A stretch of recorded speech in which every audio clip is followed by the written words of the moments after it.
Assalamualaikum warahmatullahi wabarakatuh. Selamat pagi anak-anak ya. Alhamdulillah kita ketemu lagi di pelajaran Pendidikan Agama Islam dan Budi Pekerti. Nah, untuk di kelas 3 ini kita akan belajar tentang perilaku terpuji. Nah, ada yang tahu tidak perilaku terpuji apa? Nah, perilaku terpuji itu adalah perilaku yang mencerminkan sifat-sifat yang baik, yang terpuji, patut dicontoh oleh orang lain atau diri sendiri, ya. Nah, di sini Ibu akan menjelaskan tentang perilaku mandiri, percaya diri, dan tanggung jawab. Nah, yang pertama, Ibu akan menjelaskan tentang mandiri. Nah, anak-anak ada yang tahu tidak arti mandiri itu apa? Arti mandiri itu adalah perilaku yang tidak bergantung kepada orang lain. Jadi seorang muslim yang mandiri tidak akan menyusahkan orang lain. Ia akan mengerjakan sesuatu sendiri dan tidak akan menyuruh orang lain untuk mengerjakan pekerjaannya. Nah, perilaku mandiri juga bisa bekerja sama dengan orang lain jika pekerjaannya harus dikerjakan bersama. Sebaliknya, orang yang tidak mandiri akan merasa tidak nyaman jika mengerjakan sesuatu sendiri, karena ia itu selalu bergantung kepada orang lain. Nah, di sini ada ciri-ciri nih perilaku mandiri ya. Nah, sudah tahu belum ciri-cirinya apa? Nah, yang pertama, ciri-ciri perilaku mandiri itu selalu berusaha mencapai sesuatu yang diinginkan. Misalnya, ada seorang anak ingin mendapatkan nilai yang baik di kelas, maka untuk mendapatkan nilai itu, dia harus rajin belajar dan mengulang pelajaran-pelajaran yang telah lalu. Kemudian yang kedua, itu mempunyai kedisiplinan. Misalkan selalu mengerjakan pekerjaan rumah, masuk kelas sebelum bel berbunyi, dan tidak pernah tidur larut malam, serta bangunnya juga tidak pernah kesiangan. Kemudian yang ketiga itu mempunyai keberanian. Keberanian apa ya?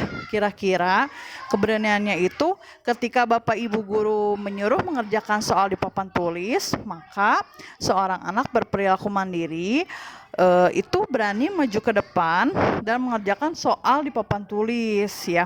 Kemudian yang keempat, mempunyai kepercayaan diri atau tidak merasa minder.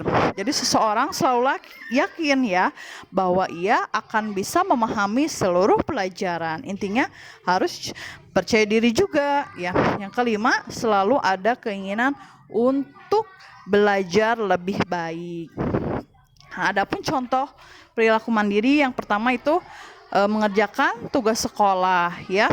Yang kedua, mencuci piring setelah makan. Jadi setelah makan itu anak-anak harus mencuci piring ya, supaya piringnya tidak berantakan dan bersih. Kemudian yang ketiga, mengerjakan ujian tanpa mencontek. Jadi mengerjakannya harus sendiri ya, tidak mencontek atau bekerja sama dengan orang lain. Yang keempat yaitu membantu ibu ketika sedang kesusahan. Misalkan ibu sedang ingin dibawakan barang atau apa, atau ketika disuruh, kita harus membantu ibu. Seperti itu ya. Nah, yang kedua, kita akan belajar tentang percaya diri. Ada yang tahu nggak percaya diri itu apa? Nah, percaya diri adalah kepercayaan kepada kemampuan sendiri untuk melakukan suatu tindakan. Rasa percaya diri itu tidak hanya timbul dari orang yang memiliki tubuh yang sempurna, pandai, atau harta yang berlimpah. Akan tetapi, rasa percaya diri bisa timbul dari siapa saja yang percaya bahwa dirinya itu mampu melakukan sesuatu. Rasa percaya diri sangat dibutuhkan oleh setiap orang untuk meraih kesuksesan, karena tanpa rasa percaya diri sulit bagi seseorang untuk bisa berbuat dengan baik. Nah, rasa percaya diri itu harus diiringi dengan sikap optimis dan pantang menyerah. Orang yang percaya diri yakin jika ia berbuat baik, maka ia pun akan mendapatkan kebaikan, karena Allah akan melipat gandakan balasan bagi orang yang berbuat baik. Adapun ciri perilaku percaya diri, yang pertama itu bisa mengendalikan emosi.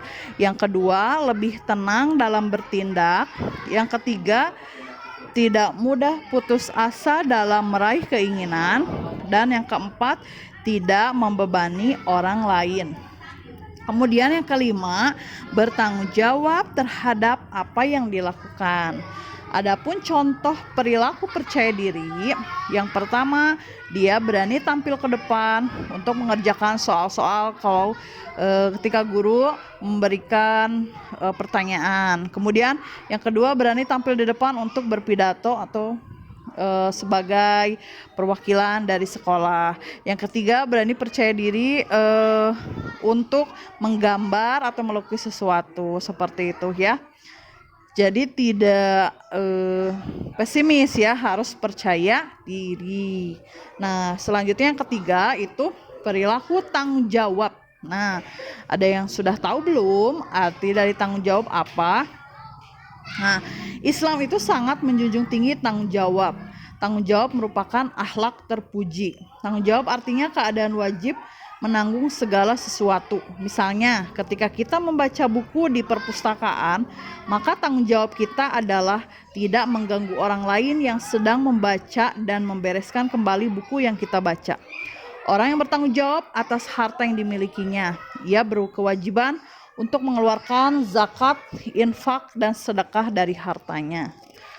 Nah, kemudian ada ciri-ciri nih perilaku yang bertanggung jawab. Apakah kamu termasuk orang yang bertanggung jawab? Tidak.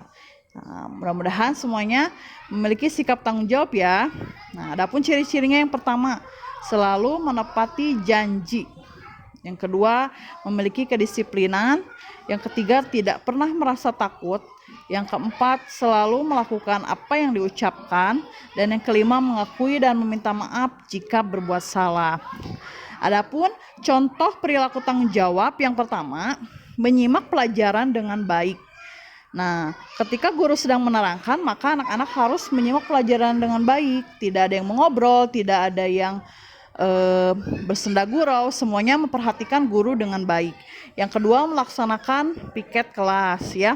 Jadi KM misalkan sudah memberikan tugas piketnya setiap hari apa, jadi kita melaksanakan piket kelas sebagai bukti dari tanggung jawab kita. Yang ketiga itu sama menyimak pelajaran dengan baik juga, atau merapihkan buku di perpustakaan ketika kita sudah membacanya ya. Dan yang terakhir yaitu sholat tepat waktu. Itu adalah bukti dari tanggung jawab kita sebagai seorang muslim. Apabila yang tidak sholat, berarti kita bukan termasuk orang yang bertanggung jawab. Ya, cukup sekian dari Ibu ya. Terima kasih anak-anak sudah memperhatikan materi dengan baik. Mudah-mudahan semuanya bisa mencerna apa yang telah disampaikan oleh Ibu. Selanjutnya akan Ibu beri tugas ya setelah materi ini. Assalamualaikum warahmatullahi wabarakatuh.